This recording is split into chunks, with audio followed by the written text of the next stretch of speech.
In this exercise, I'm going to show you how to change the setup of an existing document that you have open here inside Illustrator. And if the last time you used Illustrator was CS3, why then things are considerably different than they used to be. If the last time you used Illustrator was CS4, things are about the same. The interface is very similar, but we have some new and enhanced controls, which is great news, I must say.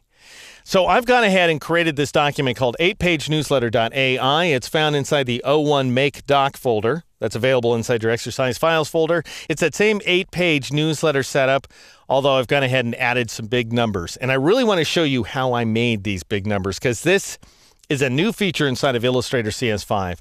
I'm going to go up to the select menu. This part is not new. And I'm going to choose all or press Control-A, Command-A on the Mac. Selects everything that we can see here across the various artboards.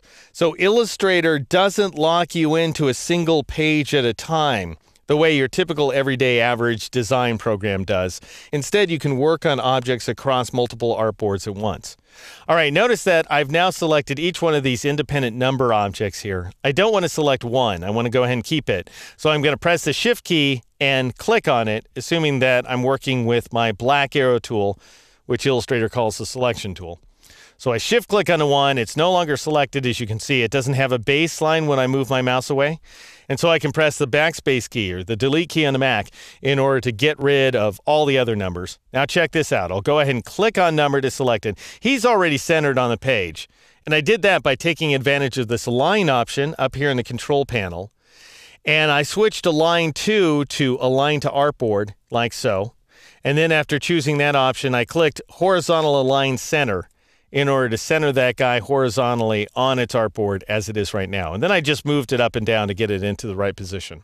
All right, so anyway, I'll hide the align panel. I'll go up to the edit menu and choose copy, or I can press Control-C or Command-C on the Mac. Now it's copied to the clipboard. I'm going to get rid of the one now by pressing the backspace key or the delete key on the Mac. Now that may seem like a strange thing to do because ostensibly I want that one, but now I'm going to paste it right back into that and all the other artboards. Check this out. I'll go up to the edit menu and I'll choose paste on all artboards, which is a new command with a new keyboard shortcut of mash your fist on the modifier keys. So Control-Shift-Alt-V on the PC or Command-Shift-Option-V on the Mac.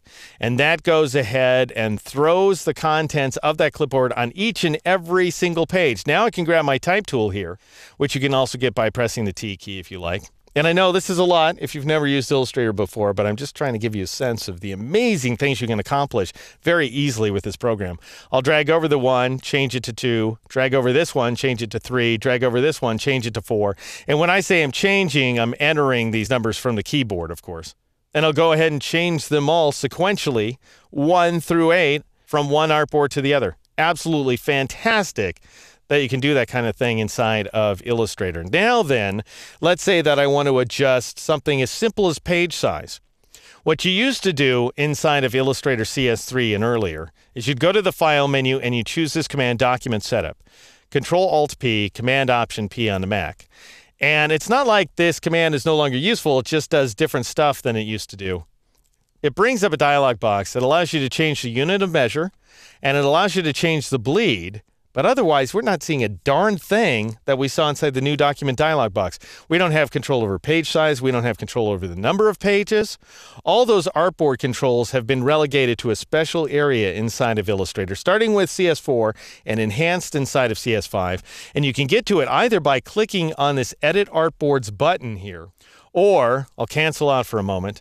The other thing you can do is drop down to this Artboard tool, which has a keyboard shortcut of Shift-O.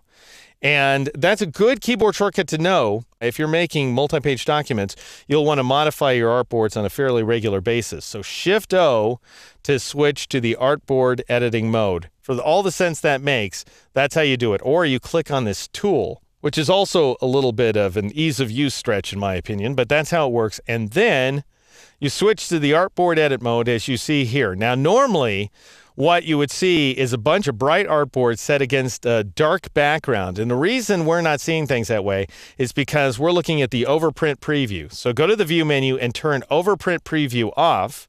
And as I say, we'll see what that means in a much later chapter. But for now, just go ahead and turn the command off. And now you see your pages as they normally look in the Artboard edit mode. That is bright against a dark background. And I'm going to show you how to adjust those artboards beginning in the next exercise.